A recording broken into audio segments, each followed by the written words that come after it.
complexity that people really struggle to get their head around. And this is the Australian Health Act. So this covers criteria such as 19AB and 19AA. So what is 19AB?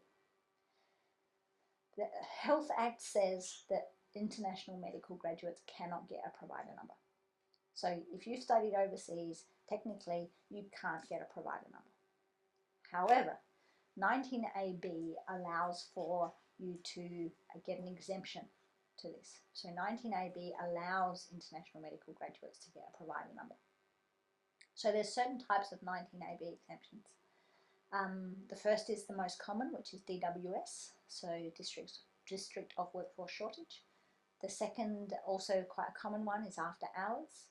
And then, sorry, then you have a locum position, and that's followed by a spousal exemption and also an Aboriginal healthcare centre.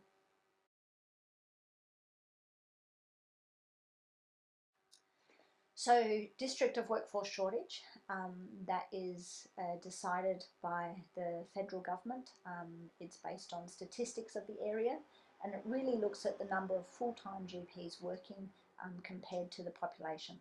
And when the population it goes beyond the number of full-time GP capacity, that area is then determined a District of Workforce Shortage. Unfortunately, statistics can always be a little bit off, so there are quite a few areas that still have a need but aren't actually District of Workforce Shortage.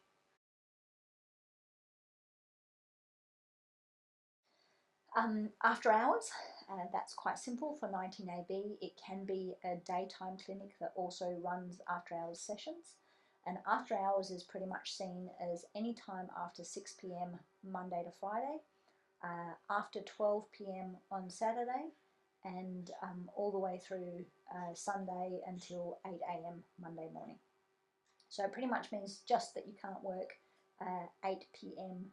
to 6 p.m. 8 a.m. to 6 p.m. Monday to Friday, and you can't work Saturdays 8 a.m. until 12 p.m.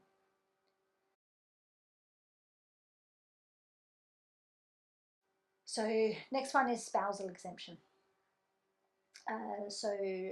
Spousal exemption looks at when your spouse is employed in the same statistical location. So this doesn't mean your spouse has to be a doctor, but they do need to be the main visa holder, and it needs to be a visa that generally required the skills occupation list.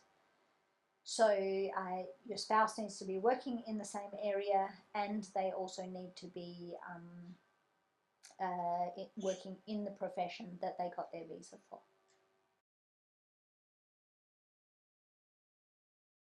Locum was another one that I mentioned, and a locum position is needing, can only work for 6 months, and once you have held a locum position for a 19AB exemption, you cannot use a provider number for that same location until you've completed your moratorium. So a locum provider number is really a one-hit wonder for a single location. Some practices do get around this by having multiple clinics, where they might have you on a 6-month locum for 3 different clinics. So you get, in the end, 18 months, which will usually get you to general registration.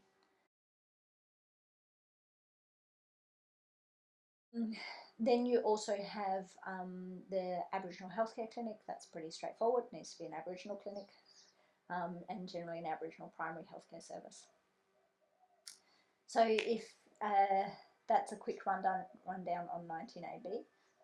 I'm sure that doesn't fix it, but hopefully it makes it a little bit easier for you. But of course, if you have any more questions, just look me up.